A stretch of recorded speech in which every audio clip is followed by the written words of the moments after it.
traveling isn't always fun. And that's why today we're talking about the 8 things I hate about Vietnam. Don't get me wrong, Vietnam is such a beautiful country with tons to offer, but no place is perfect. And having families in Vietnam, I have been on both sides, as a tourist and a local. Number 1, the climate. Vietnam's length means you'll experience a vastly different climate depending on which geographic region you're in. In the south, hot as hell, and it's humid all year round. You'll be sweating buckets before you know it. True story, walked out the airport, it's like 8-9 p.m. at night, still sweating there. It's disgusting. Central Vietnam offers a respite with just perfect weather. It's kind of like Goldilocks. It's right there in the center. It's perfect weather. Unfortunately, it's not a great spot for long stays. I mean, you could stay there for a longer period of time, but it feels like there's less to do. In the north, well, north feels like one of the poles, like the North Pole. It gets surprisingly cold, so pack accordingly. And these climates are what I've experienced during January, February. For the most part, the seasons go from January to about April. It remains from 78 degrees to about 85 in the south. There's gonna be a ton of sweating, lots of sunny days, lots of sweaty days. The central area, think Da Nang, Da Lat, those places, weather is beautiful, it's stunning, but it can get a little bit hot during the day. So central, it's gonna be cool in the early morning. Then once the sun comes out, it's gonna get a little bit warmer, might even get a bit hot.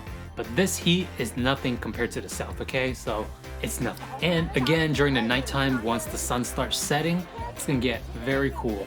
The breeze just blows through your hair. I love it. Temperature's gonna be somewhere around 66 to 83 degrees, within that range. And the north, cold and sometimes windy. I was there for a few days, there was not a single time where I saw the sun come out. Had the sun come out, it would have been way warmer. Actually, I think it would have been fairly ideal. So you're gonna want to bring some warm clothes here. The temperature here is usually ranging around 50s to the 70s.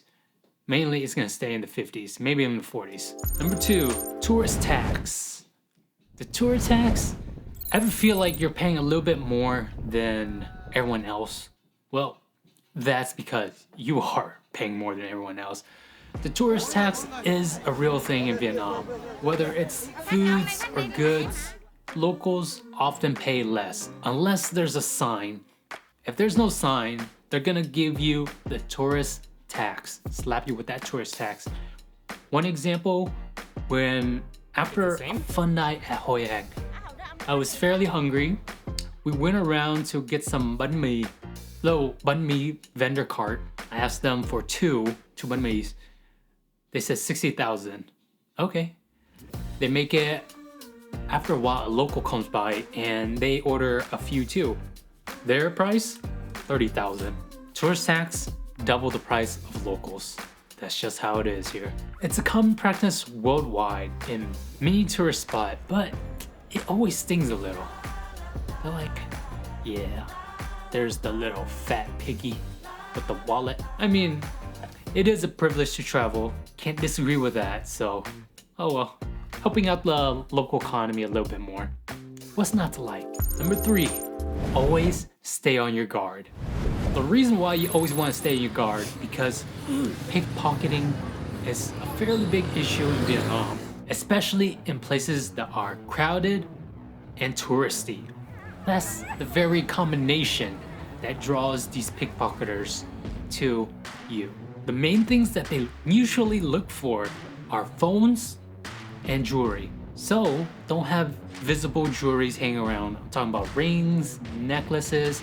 I think earrings might be okay, but then again, I don't think they're gonna care. They might rip off your earring. Don't wear anything too nice. One of Lisa's relative actually told us a story where he does a lot of work on his phone, so he's constantly on his phone. As he was walking down the street, there were these guys that were on the mopeds. They drove by and they tried to yank his phone out from his hands. But luckily, pretty familiar and on guard, he had his grip. tight, like death grip. And I'm pretty sure you've seen videos of these before on YouTube too. Here's one, and here's another. Yeah, they're actual thing in Vietnam, so just be very careful. Those guys weren't Vietnamese, but same thing still applies. And another story of Lisa's relative is that one of Lisa's aunt was riding on a moped backseat, where all of a sudden she saw this guy come past her and grab her necklace, yank it off, and gone. Just like that, it was gone. These snatchers or pickpocketers, they are very keen and have a lot of attention to details, so just be very careful. Whether your jewelry is actually valuable or not, I'll leave that up to you to decide if it's worth losing. If you're on a moped, be extra careful. All right, number 4, mosquitoes. Ugh, mosquitoes, don't we hate them? And in Vietnam, it's at least 50 times worse, okay? The first thing I notice whenever I sit in Vietnam, I sit outside for about, well, outside or inside at a relative's house. Minute later, I have 8 bites all over my legs. It's disgusting. And the problem only seems to get worse as you go south. So I'm just saying, I think they have an appetite for foreign blood, because without a doubt, every single time I return, mosquito bites everywhere. They're like exotic people, I guess. This was such a problem whenever I was younger. I would hate mosquito bites. Hate them, but you know, nothing I could do at this point. And my biggest mistake, learn from me here. Mosquito repellent. Bring some mosquito repellent or some type of mosquito ointment that will save you, especially if you're gonna go to any type of restaurants at night. You're gonna need that mosquito repellent. It's gonna come in clutch, trust me. Or you cannot trust me and experience it yourself. It's part of the fun too. Hey guys, if these tips have been helpful to you so far, please drop a like. It helps in letting YouTube know that they should recommend this video to other travelers like you. And with that, let's get back to the next 4 tips. Number 5, dirty streets. So kicking off our second list is the dirtiness. In the larger cities, it's not uncommon to see lots of trash, rubbish, any type of those things on the streets. It kind of feels like people, they don't care, or they just don't think it's their problem. But oftentimes you'll see people littering on the street. I don't know. I never understood that. I just know that it's a thing. Don't know why they do it. Just know that it's a thing. It's unfortunate. It diminishes the beauty of the urban areas, but you get kind of used to it. Sometimes you walk by, you sniff it. Number 6, dust food. I'm sure you guys, maybe you do, maybe you don't, but for the most case, you know that Vietnam has a lot of street food. Street food is a vital part of Vietnamese culture, and it's delicious. Just know that there's gonna be a little bit of risk. By risk, I mean the food is dusty. Literally, it's dusty. Vietnam, it doesn't have the greatest sanitary practices. These food stalls that you see out on the streets, literally street food, some Vietnamese people call it đồ ăn bụi, which means dust food, or dusty food, I guess. There's this issue of a lot of dirt and dust on the ground on the streets already. And so with all the cars driving by, they can't help but kick even more dust. So dust particles flying all around, it gets into your pants, into food, into your drinks. Just be careful of the street food. You might want to go eat at an actual restaurant inside the buildings, or look for a place where there's less dust, I guess. So be very picky in where you eat. There's even this one time, Lisa and I, we were walking to a restaurant. As we were walking by, we saw this cook. He had a big ladle and he was kind of doing things fairly quickly. He dropped the ladle on the ground. This man picks it back up and drops it back into the soup. Crazy. He doesn't even wash it. That just blows my mind, boggles it. So ask yourself before you try these street food, is it worth the runs or a stomach ache, possibly resulting in losing a day or 2 because the food smelled too good for you to resist? I don't know, maybe. I'm not you. Only you can answer that. But for me, my answer would be no, it's not worth it. You only have a limited amount of days in Vietnam on your trip. So you don't want to take that risk, would you? Again, I don't know, but that's just me.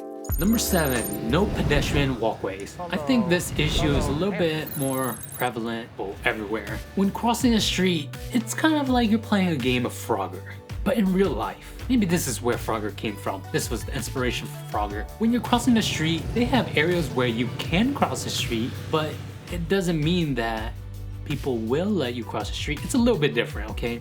Listen, you walk across the street, you make eye contact with the incoming cars, and they'll avoid you. Make sure you don't skip that step.